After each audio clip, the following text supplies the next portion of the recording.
Hai, halo, Halo, selamat sore. selamat sore. Terima kasih sudah mengundang saya. Terima kasih sekali atas waktu dan energi yang disediakan untuk kami di Heha Production. Saya sedang berbicara dengan Alexandra Karin. Iya, halo Karin, semua. apa kabar? Kita baru berkenalan 5 menit yang lalu, itu pun melalui teks, begitu. Uh, jadi, apa benar ini yang saya dengar, Karin? Bahwa saat ini saya sedang berbicara dengan ibu guru. Betul, iya. Saya guru seni di Erudio Indonesia. No way. Ibu guru itu satu, tua, dua, pakai seragam Tutwuri Handayani tiap hari Senin, tiga, rambutnya lurus, panjang, dan potongan yang sudah tertinggal 25 tahun modelnya. Itu adalah ibu guru yang ada di kepala saya. Ini saya berhadapan Iya. dengan ibu guru yang berbeda figurnya. Boleh tolong diceritakan, Karin, bagaimana Anda bisa masuk ke dunia edukasi dan memilih jalur sebagai guru? Em, Terima kasih pertanyaannya. Iya, memang sepertinya itu citra yang sudah melekat di pikiran banyak orang ya ketika mendengar guru gitu ya. Kalau saya pribadi, dari kecil saya memang sudah mempunyai mimpi untuk menjadi guru. Eh, itu mimpi pertama saya bahkan. Jadi, tapi nggak tahu juga kenapa bisa punya mimpi seperti itu. Tidak ada anggota keluarga atau sosok yang menginspirasi saya untuk menjadi guru secara partikuler. Uh, tapi mungkin karena mungkin kejadiannya seperti ini karena saya dari kecil sudah menyukai seni, terutama menulis. Namun kemudian di sekolah saya, di mana saya menggeluti pendidikan, itu seni tidak difasilitasi sebaik yang saya butuhkan.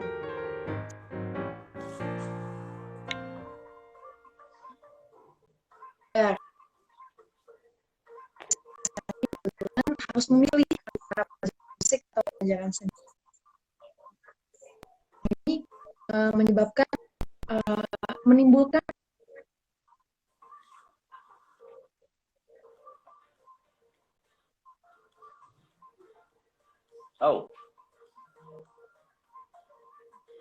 Putus-putus, yang lebih Karin. baik, yang bisa mendukung minat-minat yang saya punyai ini. Tadi terputus atau saya masih on air? Iya.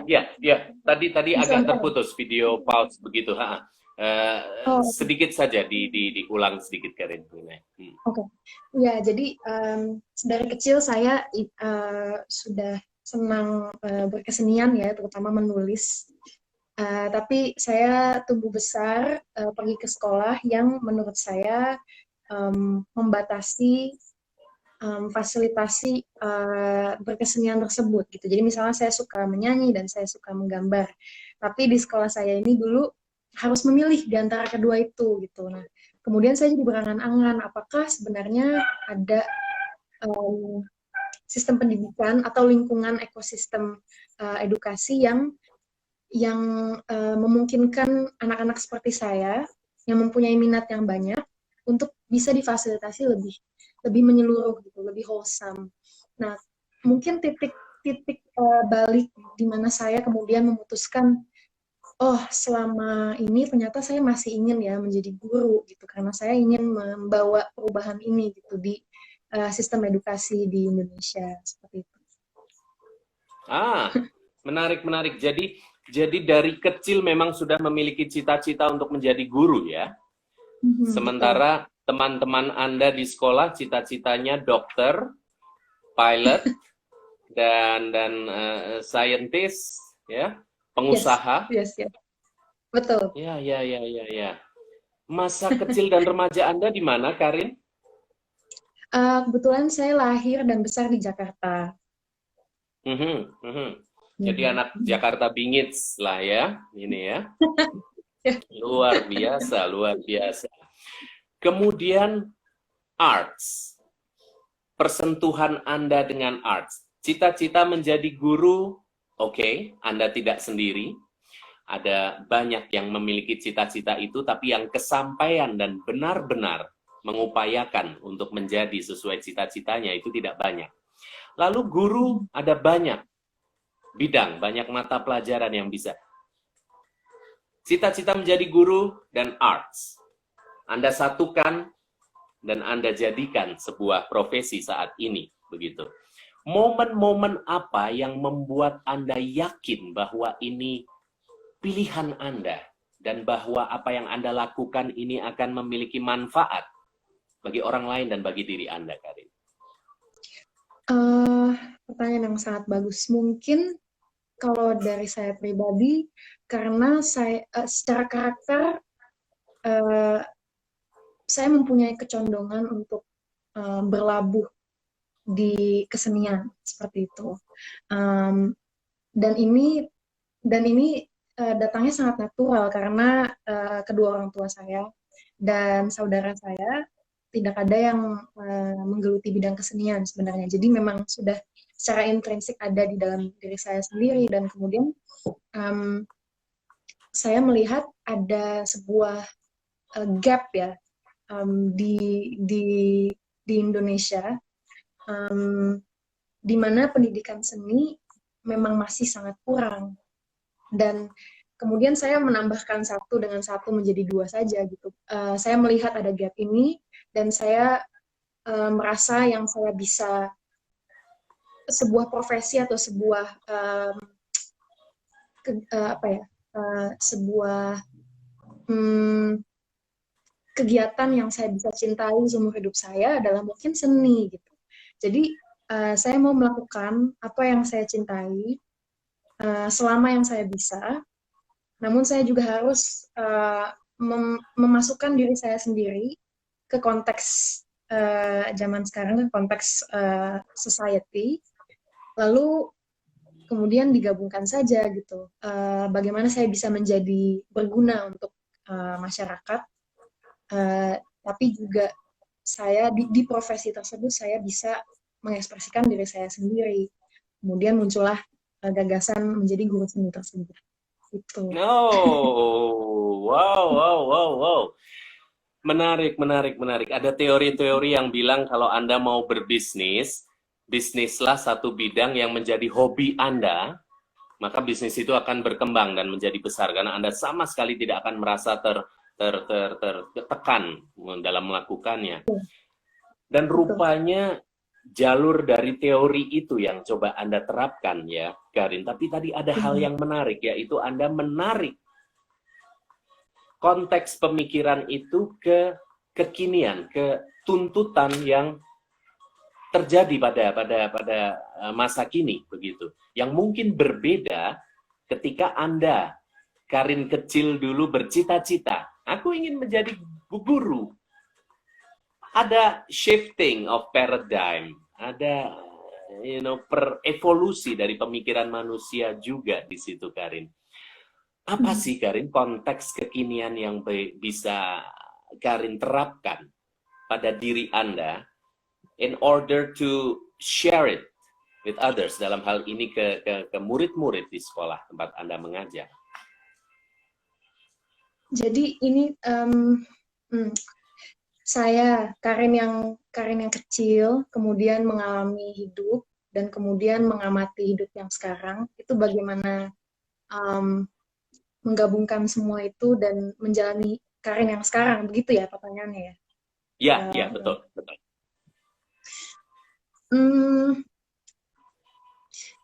Ini lumayan pertanyaannya sangat-sangat filosofikal ya, sangat-sangat menarik. Kalau saya bisa, oke. Em, saya percaya em, semua individu itu unik ya, unik yang pasti. Em, dan seringkali selama saya bertumbuh besar, itu saya merasa em, saya tidak sepenuhnya dapat meraih fasilitas-fasilitas yang memungkinkan diri saya untuk berkembang sepenuhnya gitu. Misalnya saya suka menulis, saya suka menyanyi. Namun kemudian fasilitas apa yang memungkinkan saya untuk bisa mengembangkan potensi-potensi itu di dalam diri saya. Beda halnya dengan individu-individu lain yang mempunyai interest yang lain, passion yang lain gitu. Dan saya melihat mungkin ini rada bias atau bagaimana saya nggak ngerti, cuman saya melihat gap untuk um,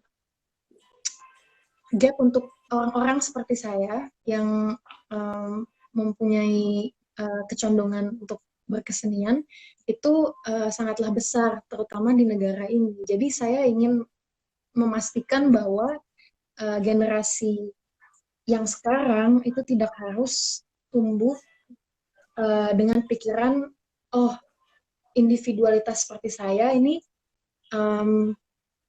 tidak bisa difasilitasi ya dengan masyarakat yang sekarang, dengan resource yang ada di masyarakat kita ini gitu. Saya ingin memastikan bahwa semua anak, semua orang, semua individu itu berasa bahwa mereka berada di tempat yang benar gitu, berada di tempat yang sesuai dengan karakter, kepribadian, dan hasrat-hasrat mereka dan potensi mereka gitu. Jadi mungkin kalau bisa saya jawab seperti itu sih. Luar biasa, luar biasa. Anda di usia Anda tapi memiliki satu pemahaman pemikiran yang seperti itu, it's a blessing. Tapi saya tahu, Karin, bahwa Anda tidak sendiri. Di sekeliling Anda ada orang-orang yang turut istilahnya menebalkan pemikiran-pemikiran dan prinsip-prinsip hidup Anda. Sehingga dari hari ke hari Anda dalam menjalaninya punya keyakinan yang bertumbuh begitu. Kalau ada 3 sosok saja, Karin, siapa sih yang paling berpengaruh dalam hidup Anda? Oke, pas banget sebenarnya ditanya 3 sosok karena sebenarnya ini mungkin cheesy atau rada predictable, tapi sosok yang saya sangat kagumkan, yang menjadi apa ya, kayak titik tengah ketika hidup terus berputar, itu mungkin kedua orang tua saya dan kakak saya. Simply karena kita semua berbeda, ketertarikan kita berbeda, tapi saya belajar memaknai hidup dari kebaikan hati mereka, dari kedermawanan mereka, dari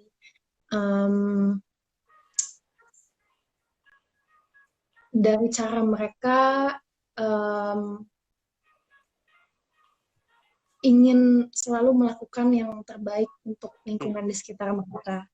Dan menurut saya ini adalah prinsip-prinsip hidup yang dibutuhkan gitu untuk semua individu dalam berbagai macam profesi dengan berbagai macam karakter. Itu sudah sangat membentuk diri saya sehingga saya bisa membuat keputusan-keputusan yang membuat saya seperti saya sekarang gitu. Saya rasa itu sih mungkin jawaban saya ya kalau mengenai sosok yang saya kagumkan dalam hidup saya. Sweet. Luar biasa. Setelah tadi saya bertanya, sebelum Anda menjawab, sudah ada yang ngechat Mama, Papa, dan Koko ya, gitu. Dia bilang begitu. Dan benar itu ya, rupanya. Dasar-dasar, siapakah dia, Karin? Siapakah dia? Renji, Renji Daji. Ya, itu teman Siapa baik dia, saya. Kak? Oke, Oh itu teman my baik saya. God. Oh my She is God. she is my Iya, best iya, friend iya, iya, iya, iya. dari SD, I dari SD. see. Wow. Jadi apabila saya hari ini tidak berbincang dengan Anda, saya berbincang dengan dia, saya bisa mendapatkan semua jawaban tentang Anda ya mungkin ya. Dia kenal Bisa sekali jadi. siapa Anda. Bahkan kadang sahabat itu lebih mengenal kita lebih daripada diri kita mengenal kita. Ya, Kadang-kadang mereka saya setuju. mampu ya ya ya ya ya.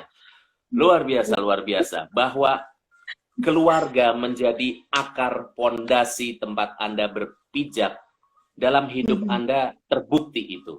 Terbukti itu. mhm, Sekarang mhm, pertanyaan saya, di saat Anda sudah memiliki pekerjaan secara profesional, Anda sudah memiliki kehidupan sendiri, Anda sudah menjalani kehidupan Anda sendiri, peran mama, papa, dan koko ada di mana? Karena secara intrinsik gini aja deh. Saat ini tanpa mereka Anda bisa survive dalam hidup. Di atas kertas mungkin itu terjadi. Di mana peran mereka bertiga hari ini bagi seorang Karin? Hmm, ya, peran keluarga saya untuk Karin yang sekarang, em, yang pasti terutama adalah moral support. Itu setiap hari, entah bagaimana caranya, melalui metode apa, secara implisit atau eksplisit, keluarga saya selalu ada di sisi saya untuk mendukung mendukung moral saya. Jadi meskipun saya yakin bahwa apa yang saya lakukan itu berdampak positif bagi orang-orang di sekitar saya, um, namun fondasi itu seperti yang Willem sudah katakan tadi ya, fondasi dan um, apa ya akar itu ketika saya mungkin sedang misalnya kita ibaratkan karena tadi memakai analogi akar, ketika saya sebagai pohon sudah tumbuh dan sudah exist di hidup saya gitu dan di hidup orang-orang sekitar saya. Namun apalagi sekarang gitu sangat-sangat banyak obstacle atau turmoil atau struggle yang mempengaruhi saya uh, to some extent, yang membuat saya terkadang meragukan diri saya sendiri atau terkadang membuat saya kecapean secara mental dan secara jiwa dan raga atau banyak sekali struggle di hidup sekarang gitu ya. Dan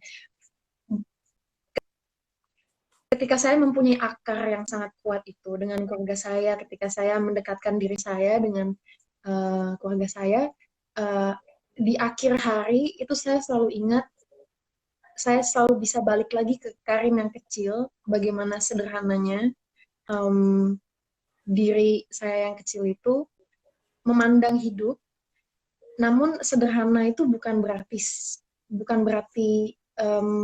kecil atau simple gitu ya, cuman lebih kayak fundamental. Jadi saya diingatkan kembali dengan prinsip-prinsip hidup yang fundamental, uh, yang terus memotivasi saya untuk kemudian it's okay, you're on the right track, keep going. Kayak suara-suara kecil seperti itu yang kemudian selalu mendorong saya untuk uh, it's okay gitu. Kamu bisa um, terus menjadi yang terbaik, uh, menjadi versi terbaik dari dirimu sendiri setiap hari gitu. Jadi ketika keraguan-keraguan dalam diri saya kemudian dibatalkan oleh akar saya yang kuat itu, jadi saya bisa berfungsi lebih baik untuk orang lain juga yang pasti. Karena setiap harinya saya ketemu sama anak-anak saya tentu harus bisa menjadi versi diri saya yang terbaik untuk mereka. Bukan berarti saya kemudian tidak pernah vulnerable atau tidak pernah tidak pernah memperlihatkan sisi manusia saya, tidak juga. Cuman saya memastikan setiap kali saya bertemu anak-anak saya atau bertemu kolega-kolega saya, itu saya tahu persis bahwa saya hadir hari ini untuk mendukung ekosistem pendidikan ini yang sangat penting dan sangat berguna untuk banyak orang, lebih dari diri saya sendiri. Jadi mungkin itu sih ya. Jawabannya terlalu panjang, maaf. No, no, no, no, no, no, no, no. Nggak akan bisa keluar kalau seseorang tidak mempelajari culture and arts. Karena dengan demikian, Karin menjadi pribadi yang punya kepekaan lebih di atas rata-rata. Karin memiliki imajinasi yang terbuka luas dan interpretasi pada hidup itu sangat luas di hadapan Karin. Sehingga kita itu hanya tinggal ambil ini terapkan, ambil yang ini terapkan, ambil yang ini terapkan. Agak kasihan sama orang-orang yang tidak memiliki wawasan seluas itu, apalagi hatinya tidak diolah menggunakan pola-pola arts and cultural, itu yang sebetulnya sangat dibutuhkan ke depannya. Setuju nggak, Karin, bahwa kedekatan terutama generasi muda terhadap arts menjadi lebih penting dibanding sekian tahun yang lalu? Justru untuk menyeimbangkan diri dia terhadap arus informasi yang luar biasa ramai terjadi di kepalanya,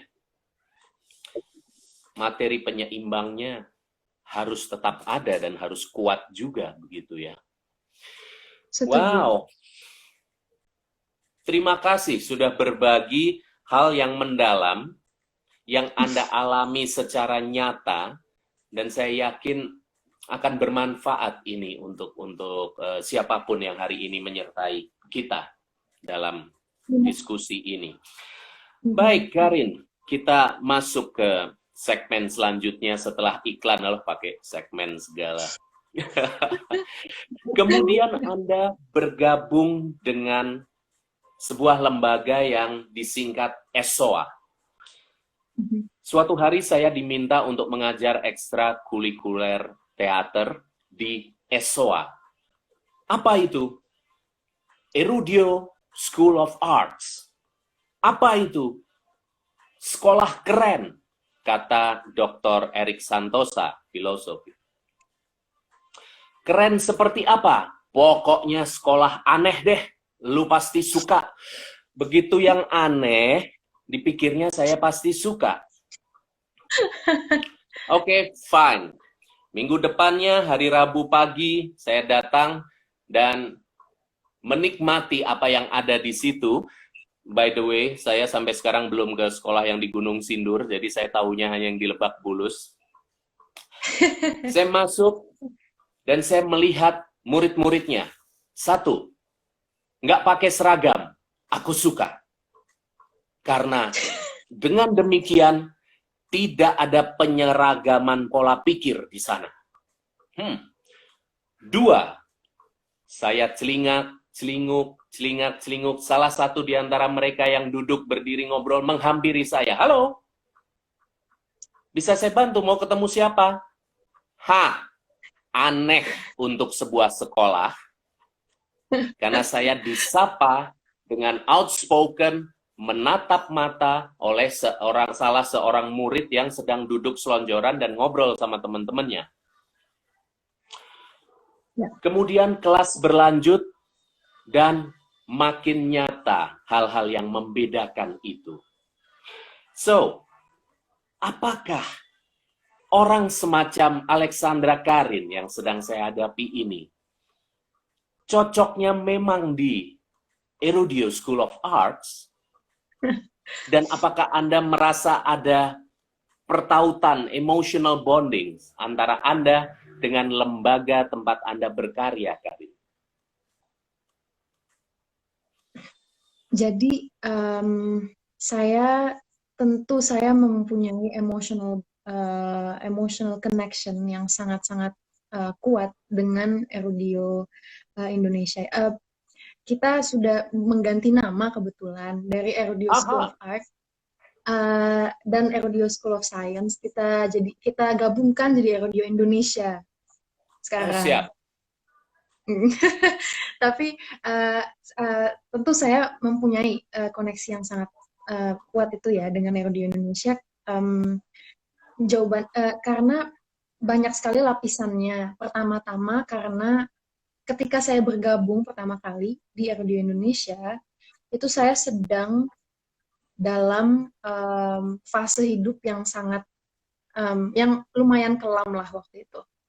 Karena saya mempunyai banyak personal struggle saat itu, kemudian saya ditawarkan ada lowongan untuk menjadi guru di Erudio Indonesia. Waktu itu masih SOA, melalui teman saya yang juga sudah mengajar part-time di SOA.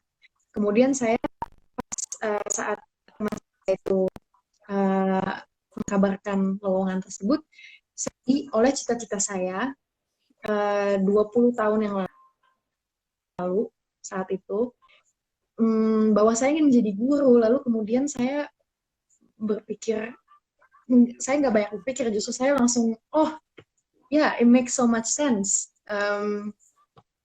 Mari coba apply aja gitu. Coba apply. Terus kemudian singkat cerita, disinilah saya berada di hadapan Willem hari ini merepresentasikan Erodio Indonesia. Saya ini tahun kedua, hampir ketiga saya berada di Erodio Indonesia, dan emotional connection yang tadi kita bicarakan itu setiap harinya terus bertambah, terus menjadi kuat, terus menjadi lebih fruitful, yang dikarenakan oleh interaksi saya sehari-harinya dengan anak-anak, dengan kolega-kolega saya. Uh, Overall, secara ekosistem ini berada di Radio Indonesia telah uh, membuat saya dapat menjadi diri saya yang lebih utuh, tanpa harus meminta maaf um, atau harus mencoba terlalu keras gitu. Saya cukup menjadi diri saya sendiri, dan saya cukup ibaratnya tuh kalau saya ngelihat profesi saya mengajar, itu sebenarnya tidak terlalu mengajar, cuman lebih sering ngobrol, lebih sering bertanya, lebih sering observasi, mendengar, dan bertukar pikiran gitu dengan anak-anak saya dan kolega-kolega saya. Jadi ini semua uh, telah mentransformasikan hidup saya uh, dan memberikan semacam semangat kayak new spirit untuk pribadi saya, untuk setiap harinya terus menjadi individu yang lebih open-minded, yang lebih willing to learn, yang lebih generous dan caring. Personality, karakter-karakter ini saya sudah punya dari lahir, cuman sangat-sangat di-encourage, sangat bertumbuh di Indonesia karena sangat dibutuhkan di bidang ini menurut saya. Dan untuk menjawab pertanyaan yang pertama, apakah orang seperti saya itu hanya cocoknya di Radio Indonesia saja? Menurut saya saat ini masih sangat sedikit institusi yang spiritnya seperti ini gitu loh. Embrace individualitas, membangun uh, sense of kolektif, gitu. Bergotong royong, berdemokrasi, open hearted, open minded, itu masih sangat sedikit. Tapi itu harapan, mungkin itu harapan, itu aspirasi saya ini bisa di masa depan lebih banyak gitu tumbuhnya, lebih luas penyebarannya. Kalau saya coba bayangkan, apabila semua institusi atau semua kolektif mempunyai spirit yang sama, itu saya bisa berani bilang bahwa orang-orang seperti saya dan semua orang bakal merasa bahwa mereka belong in this life gitu. Dan itu yang mungkin yang saya dari yang tadi kita bahas di introduction di awal, itu salah satu goal saya mungkin ya, untuk membuat lebih banyak orang merasa like they belong here gitu. Dan tentu saya merasa sense of belonging yang kuat itu di Erodi Indonesia. Completely changed my life dan saya sangat bersyukur untuk itu sih. Oh, luar biasa, luar biasa. Tadi di tengah-tengah Anda bicara, Mbak Nataya ngetik kok terharu ya dengarnya begitu. Wow, wow, wow, wow.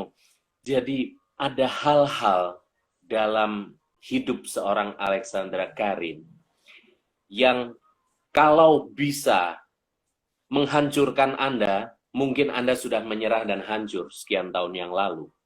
Karena kita tidak berada di jalan tol yang halus mulus rulus gitu ya. Tapi Anda survive dari situasi-situasi itu.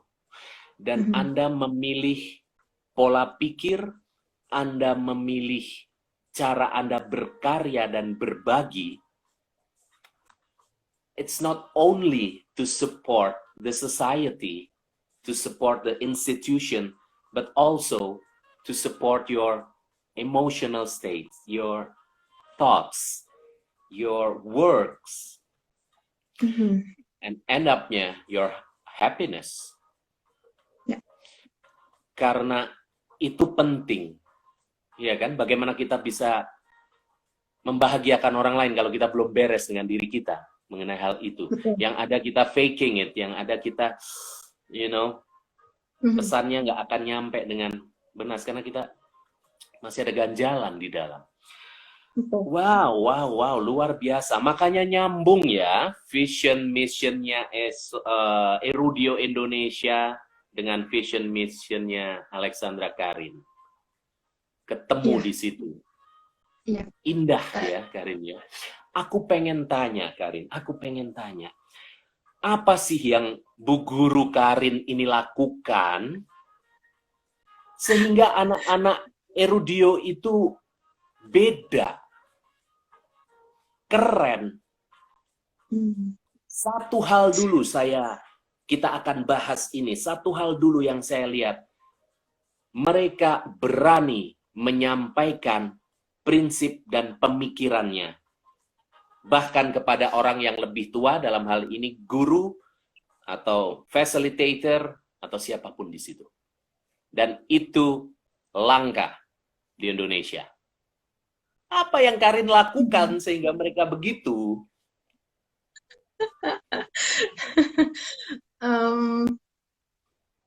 Oke. Mungkin saya bisa bicara dari segi saya mengajar, karena saya mempunyai beberapa kelas, tapi juga yang saya perhatikan sekolah lakukan juga, yang budaya kita di Erodi Indonesia mungkin ya. Kalau misalnya dari saya pribadi, oke, kita ngomongin Erodi Indonesia dulu kalau gitu. Kalau misalnya saya amati dari Erodi Indonesia, kita itu kan sekolah demokratis, yang berarti the rules are there, tapi the rules are there to be challenged. Dan ini berlaku di semua rule yang kita punya di sekolah kita. Misalnya, sesederhana rules about dress code. Tadi sempat menyinggung sedikit bahwa sekolah kita tidak mempunyai seragam. Anak-anak bebas memakai apapun. Namun apa boundary-nya gitu? Apa batasan-batasannya apa sih gitu? Berpakaian bebas. Nah, ini peraturan dress code di Erodi Indonesia ini tidak ditentukan oleh kepala sekolahnya, tidak ditentukan oleh shareholder dari sekolahnya, bukan. Tidak ditentukan dari petinggi-petinggi sekolahnya lah. Tapi yang menentukan itu siapa? Yang menentukan adalah kita semua. Maksudnya adalah semua anak-anak beserta staff itu berisikan guru, berisikan satpam, berisikan petugas kebersihan, semua yang kita anggap sebagai pemegang peran dalam ekosistem RU di Indonesia ikut merancang kesepakatan-kesepakatan yang berlaku di ekosistem sekolah kita. Menurut saya ini sangat unik dan sangat dibutuhkan di semua sebenarnya di kehidupan ya. Bagaimana berdemokrasi itu, bagaimana tidak memaksakan pendapat kita sendiri, tapi juga mengobservasi dan mendengarkan apa yang di sekeliling kita sedang coba sampaikan juga, agar yaitu budaya musyawarah mufakat itu terpupuk gitu kan di masyarakat kita, di bangsa ini. Itu contoh sangat kecil berpakaian gitu. Juga di RU Indonesia kami menerapkan untuk menambahkan sistem demokrasi itu kita juga bisa mengkaitkannya dengan mungkin sistem appeal ya. Appeal adalah maksudnya kalau misalnya anak-anak sudah diberikan nilai oleh gurunya gitu mengenai tugas mereka. Kalau ada anak yang keberatan dengan nilai tersebut, mereka bisa mengajukan appeal atau semacam kayak apa ya, request untuk meninjau kembali nilai yang sudah diberikan. Oke, Kak Karin, aku nggak merasa berhak mendapat not accomplished, karena kita kan sistemnya nggak ada pakai angka, nggak pakai abjad, tapi hanya accomplished sama not yet accomplished gitu ya. Kak Karin, saya nggak merasa saya berhak dapat nilai not yet accomplished. Menurut saya, karya saya ini sudah lalu di list alasannya, A sampai Z. Ada beberapa anak yang bahkan mengirim esai lengkap, sangat profesional untuk mengajukan appeal tersebut. Kemudian sebagai orang dewasa, sebagai fasilitator, sebagai staff di ekosistem RU Indonesia ini, yang bisa kita lakukan adalah kita memegang teguh prinsip berdemokrasi itu dan memegang teguh sifat open-mindedness dan willingness kita dan mempraktekkan mempraktekkan skill listening kita, skill observing kita untuk memperhatikan anak ini poinnya apa gitu. Apakah dia membuat argumen yang valid? Kemudian kita di saat itu kita mengevaluasi kembali diri kita sendiri melalui ajuan yang si anak ini ajukan ke kita.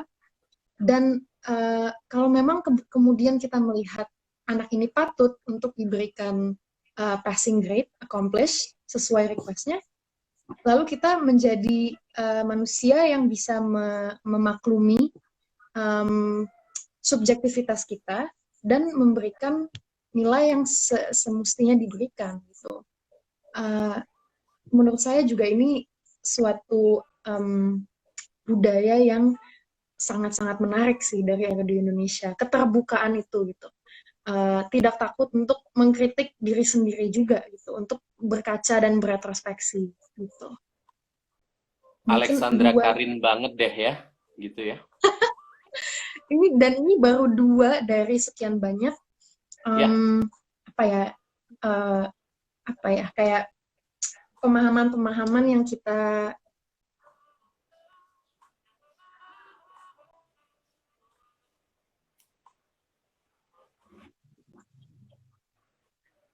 luar biasa.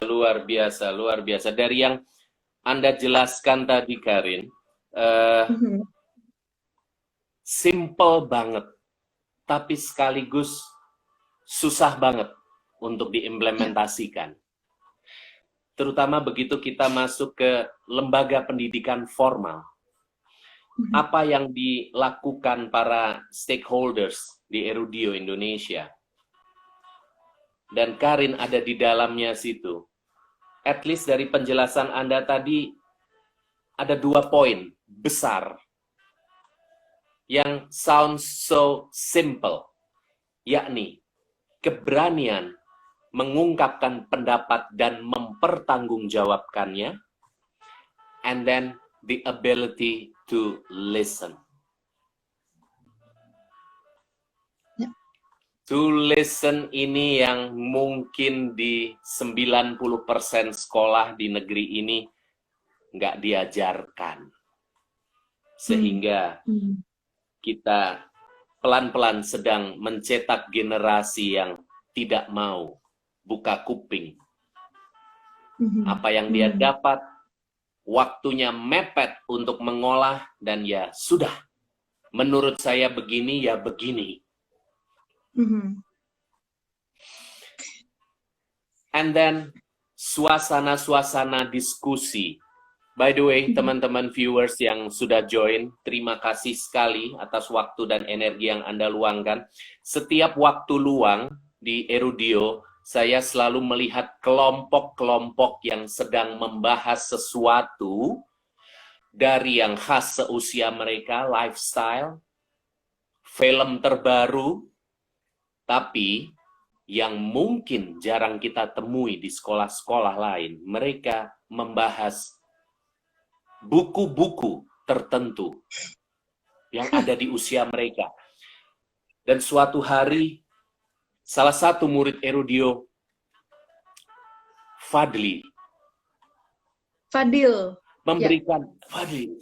memberikan buku kepada saya dalam bahasa Inggris buku itu, dan baru berjalan 8-9 halaman saya, wait, aku harus mengistirahatkan otakku.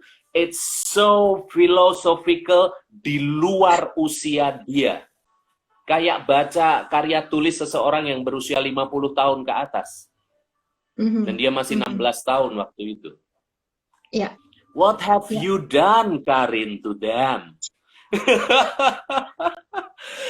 Luar biasa, luar biasa. Karin, apa yang sudah Anda baktikan kepada anak-anak muda yang join di Erudio? Kok rasanya ya, kalau ini dugaan saya karena saya tidak mengenalnya, dugaan saya orang tua mereka juga orang-orang yang aneh. Orang-orang yang open-minded, orang-orang yang sangat menjunjung tinggi demokrasi di rumahnya, orang tua yang menghindari, you have to do this, don't do that, tapi orang tua yang, what do you think if you do that? Apa impact-nya bagi orang lain kalau kamu lakukan itu? Kalau kamu malu-malu terus nggak berani tampil, dan apa akibatnya nanti buat dirimu nanti? Mereka orang-orang tua yang makanya nyambung dengan Erudio. Kalau boleh sedikit Karin ceritakan pertautan Anda sebagai guru arts di Erudio dengan para orang tua murid yang mungkin sebagian dari mereka masih mengatakan, hah, Miss Karin, apa sih ini? Sekolah kok gini banget ya? Apa yang akan Anda sampaikan kepada mereka? Oke. Jadi saya sudah menyaksikan sendiri perjalanan anak saya dari saya kan sudah tahun kedua ya tadi. Kebetulan sekali kemarin itu kami fasilitator kelas 3 SMA baru saja memberitahukan kepada anak-anak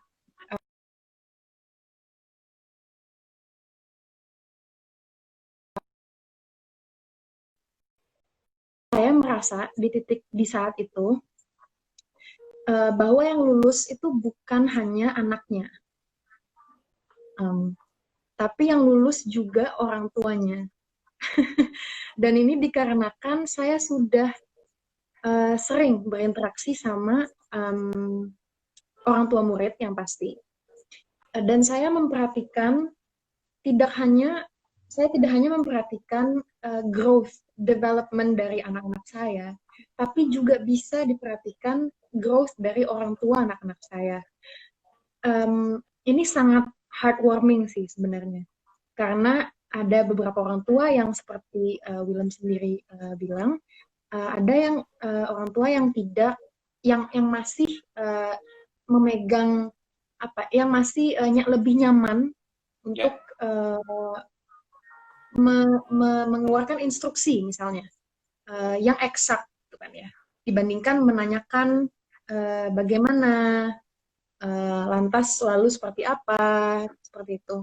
Ini kasusnya nyata sekali dan sering sekali ditemui, dan ketika saya baru saja masuk Erudio, itu saya sering sekali menemukan orang tua yang seperti itu. Yang saya lakukan adalah saya memaklumi, karena saya tahu budaya di sini itu masih gimana ya, masih seperti itu gitu.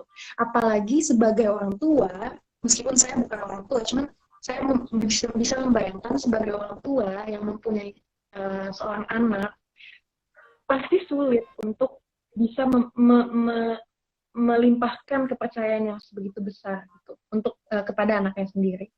Saya memaklumi itu. Saya melihat itu juga dari orang tua saya. Saya belajar melihat cara mereka melihat saya gitu. Jadi ketika berinteraksi dengan orang tua murid, saya pertama-tama memaklumi bahwa kenyataannya adalah seperti ini sekarang. Tapi prinsip kedua saya adalah juga terus mengingatkan mereka akan anak mereka sendiri, sebagaimananya gitu, sebagaimana adanya gitu. Pak, Bu, ini si A, ini si B, ini si C. This is what they're like today. Mereka berhasil meriset budaya Indonesia hari ini, pelajarannya di suatu kelas secara ekstensif. Pak, Bu, hari ini si D, si E, si F telah berhasil mengambil inisiatif dan bersikap asertif saat ditempatkan di kerja kelompok. Tapi saya juga jujur juga, saya juga memaparkan, Pak, Bu, anak ini hari ini sedang mengalami kesulitan untuk berempati dengan terhadap teman-temannya, atau sedang mengalami personal struggle yang mungkin mempengaruhi cara mereka berperilaku di rumah, misalnya seperti itu. Jadi saya present the facts, simply just to present the facts, bahwa ekspektasi itu satu dan kenyataan itu satu, dan ini berbeda, dan ini dua entitas yang sangat berbeda gitu. Dan seringkali yang kita proyeksi itu adalah ekspektasi gitu, dan bukan kenyataannya. Nah, yang saya coba lakukan adalah hanya mempresentasikan kepada mereka, inilah kenyataannya gitu, anak Bapak Ibu sekarang seperti ini, dan mari kita menghargai proses. Mari kita mengapresiasi proses di atas segalanya. Oke, anak Bapak dan Ibu not accomplished yet di beberapa subjek, tapi look at what they've accomplished other than this gitu. Lihat interpersonal behavior-nya, lihat keinginannya untuk belajar, lihat tanggung jawabnya terhadap waktu dan usaha, misalnya so many things in the spectrum of achievement yang kita bisa kabarkan ke orang tua anak gitu, yang sama pentingnya, bahkan kalau misalnya tidak lebih penting dari just a statement saying accomplished atau not yet accomplished. Gitu. Kayak mungkin itu sih yang kalau dari saya personally itu yang saya interaksi saya dengan orang tua Erdio kurang lebih seperti itu gitu. Dan saya yakin sekali orang tua lain apa staf-staf lain juga menghadapi orang tua dengan spirit yang sama. Bagi murid-muridnya, Miss Karin ini guru, bagi orang tuanya Miss Karin ini psikolog ya.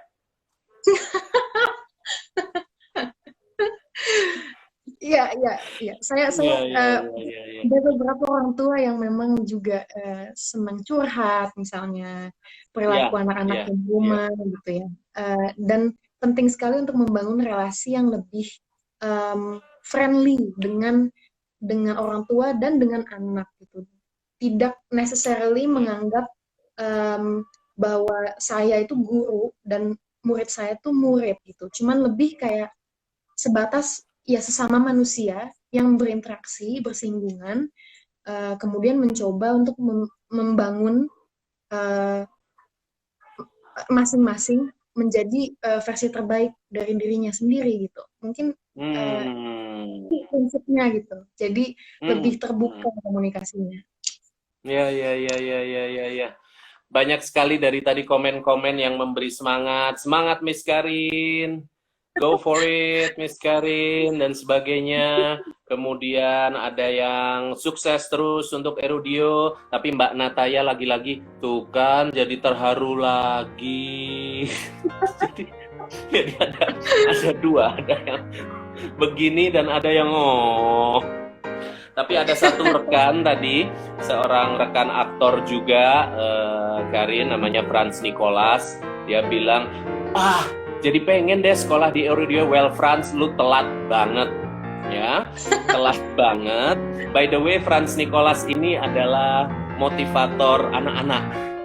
Dia sangat digemari oleh anak-anak dan remaja begitu, dan dia bisa menjadi seorang motivator yang bagus untuk remaja gitu. Suatu saat diundang ke Erudio untuk ngomong, boleh itu.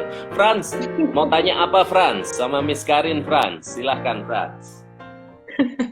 Wow, nggak terasa ini Miss Karin, kita hanya tinggal punya 6 menit lagi kurang lebih. Wow. Ya, ya. Bangsa Indonesia, Karin, apa sih yang bisa disupport Erudio untuk bangsa ini in terms of mempersiapkan anak-anaknya? Ya, nantinya mereka akan lulus dan akan masuk ke bidang-bidang mereka tertentu. Silahkan. Apa yang bisa Erudio Indonesia Ya, tawarkan ya? Apa yang bisa? ya. Bekal apa bagi anak-anak ini? Menurut saya,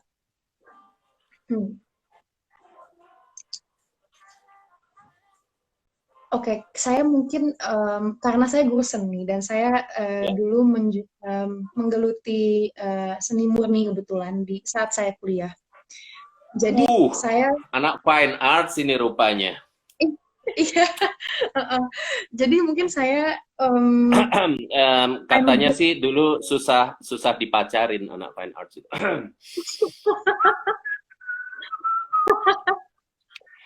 Karena ininya tua banget.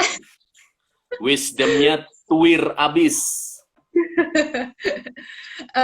Iya, karena mungkin saya menggeluti fine art, jadi saya I'm a big fan of art. Jadi tapi sekolah kita unik karena kita juga merupakan sekolah sains ya. Nah, ini unik sekali menurut saya karena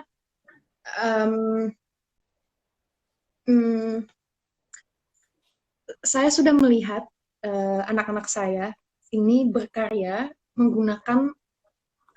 seni menggunakan metode yang sangat saintifik sebenarnya.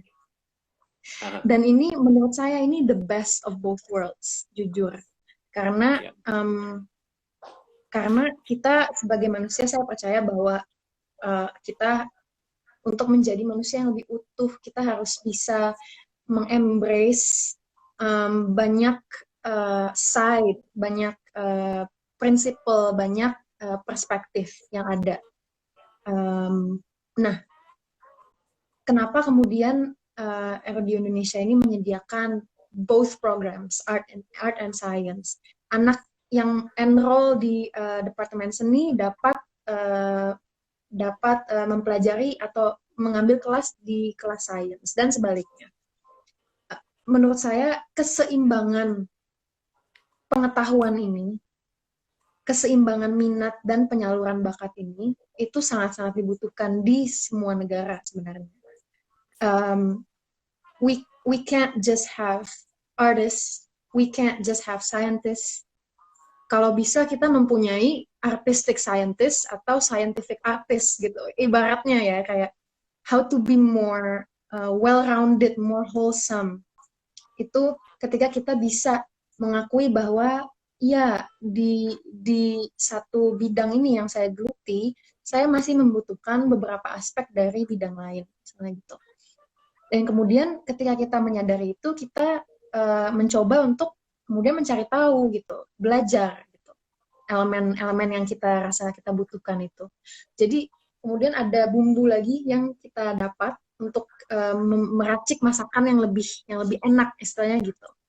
Nah, salah satu yang saya percaya Erudi Indonesia bisa tawarkan untuk bangsa ini adalah itu sih, adalah untuk mengembrace more sides of the dice, you know.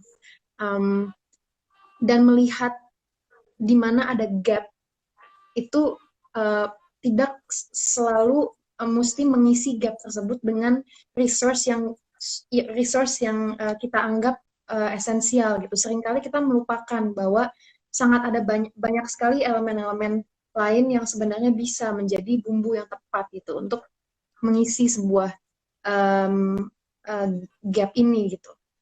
Dan menurut saya seni dan Science and arts. Wow, guys.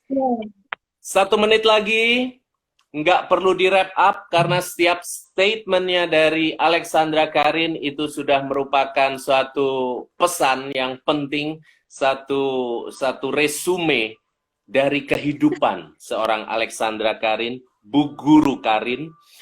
Setempat dia berkarya, yaitu Erudio Indonesia, dan sisi-sisi kehidupan seorang Karin yang memiliki ups and downs, tapi sekaligus memiliki penyeimbang berupa keluasan interpretasi, menyikapi aspek-aspek hidup, dan imajinasi yang besar. So, arts and science and democratism, it's bekal-bekal yang penting bagi generasi penerus bangsa. Alexandra Karin, terima kasih sekali untuk waktu dan energi Anda, teman-teman semua viewers di sini. Terima kasih sekali. Heha Talk akan berlanjut yang lain dan sampai jumpa nanti malam. By the way, Karin, kami ada pentas virtual. Kalau berkenan Anda silahkan, kami akan undang linknya. Sampai jumpa, sukses selalu, sehat selalu, dan semangat berkarya.